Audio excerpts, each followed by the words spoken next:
Should we take a little look at the day's sport? There's a lot going on. JD Vance got booed and Andrea Bocelli sang Nessun Dorma. I'll tell you what, it was like, honestly, it was a moment when I was watching the highlights back this morning. That boy can still sing. That just held the note, but held the note so beautifully all the way through. It was nighttime, and of course he was wearing sort of a pair of slightly shaded glasses, of course. Yes, he does. That was how the Winter Olympics officially got underway at last night's opening ceremony. More on that in a sec. Plenty of other sport to talk about today too. England, Wales and Scotland begin their Six Nations campaigns. Let's speak to talkSPORT's Matt Hutchinson. Matt, good morning. Good morning, Kate. So Six Nations underway. Italy versus Scotland, England versus Wales. Where do you want to go first on this? Should we talk about England for a change? Indeed. I mean, England in red hot form, Kate, at the moment. They are the favourites, aren't they, for currently this? Stands at 11 matches. Yeah, they are favourites against Wales, who have been really struggling in recent years. And it's a shame because the Six Nations really needs a strong Wales. But in the last 20-odd matches, they've actually only won 2. So they are firm underdogs heading to Twickenham. But they've got a new manager, Steve Tandy, and it's his first Six Nations, so he'll be looking to make his mark. Elsewhere this afternoon, we've got Italy versus Scotland in Rome. So Gregor Townsend, Scotland, had quite a disappointing autumn internationals. They actually lost their 2 most competitive matches to New Zealand and Argentina. And Italy are no longer the whipping boys they once were, and at home could be a real threat to Scotland. France, of course, are the favourites for the tournament this year, having also won last year. They beat Ireland on Thursday night. Ireland, sadly, seeming like a slightly declining force under Andy Farrell. Yeah, OK. Shall we move on to the Winter Olympics? The opening ceremony last night, I don't know if you've seen some of the highlights or you watched it. I thought it was pretty impressive. It had its kooky moments. There were these giant tubes of paint that were being squeezed and the paint was coming down onto the stage. There was some sort of crazy dancing.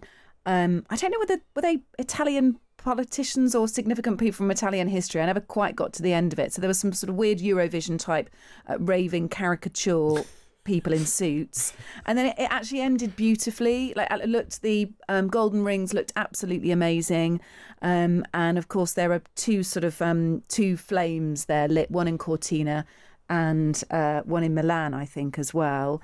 But JD Vance didn't go down quite so well, did he? Well, it was quite a remarkable ceremony. The fact they split it across 4 locations, Kate, and didn't have any major technical hitches, I was pretty impressed with. And the highlight for me, as you mentioned, Andrea Bocelli performing, always such a remarkable thing to watch as the torch entered the San Siro. Obviously, Mariah Carey, slightly less well connected to Italy. And she also performed. And it was just refreshing to see that in the darkness of the winter, where things can get slightly depressing and slightly low in terms of, just the weather and the early nights, that we've got something sporting-wise to refresh the minds. And Milan Cortina is well underway. I mean, did you want to touch on the curling first or the ice skating? Plenty to get our teeth into. So let's do curling, because that was yesterday. A Scottish curling pair representing Team GB. They've got off to a good start. They also met Snoop Dogg, who turns up at most Winter Olympics, which is just a fun fact I love. But take us through the sport of it. Indeed. So Jen Dodds and Bruce Mower, as you quite rightly touch on, Kate, they did meet Snoop Dogg and were quite happy to. And they beat the Swedish duo 7-4. Interestingly, that duo beat the Scottish pair in the bronze medal match in the previous games 4 years ago. So it shows Dodds and Mower have really had that improvement over the last 4 years. They also beat South Korea, who are fairly firm underdogs, more comfortably 8-2. That was in the afternoon session. The Brits are now 5 wins from 5. They're top of the standings, Kate, and very, very close to the semi-finals. It seems that 6 wins out of the 9 round robin games would be enough to earn a place in the last 4, and our GB duo are now just 1 short. So the curling, which is always quite entertaining to watch, and the people at talkSPORT who maybe aren't so attuned to the Winter Olympics will turn up to watch the curling with the nuances of that sport. I think it's become a cult. a cult classic, hasn't it, the curling? I don't know if you've ever Indeed. curled, have you, Callum? I'd hope as a Scot- No, I haven't. What? I know, but that's primarily because my balance is dreadful. I wouldn't be very good on ice. I've got friends that have been curling since we were in primary school. Wow. Though. Yeah. Okay. And then the ice skating duo. So it is thought that this British ice dancing pair could end the 42-year freeze on a medal that we've had here in Great Britain since Torvill and Dean.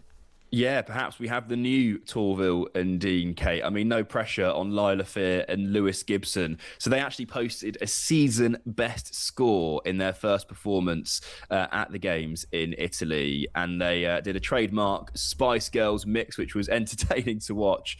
But collectively, Team GB did struggle in the ice skating team event because there's a total of 10 teams. They compete for points across men's, women's, pairs and ice dancing. But Britain currently in 8th place with 11 points. So looking unlikely that we'll get a medal in that one as things stand. But Lila Fear and Lewis Gibson have made a bit of a name for themselves and did themselves proud. We'll leave it there for time, Matt. Thank you very much for being across it all for us. talkSPORT's Matt Hutchinson there. That is Spice Girls themed routine. Jerry Spice was Lila Fear. Lewis Gibson took on the role of Scary Spice. He was in leopard print. It's just completely mad, isn't it? Love it. Oh, well, that's good. Well, I would have watched the Winter Olympics opening ceremony, but I was enjoying transatlantic sessions yesterday, if any of you were there. Niche, but good, it was apparently. great. Yeah, I loved it.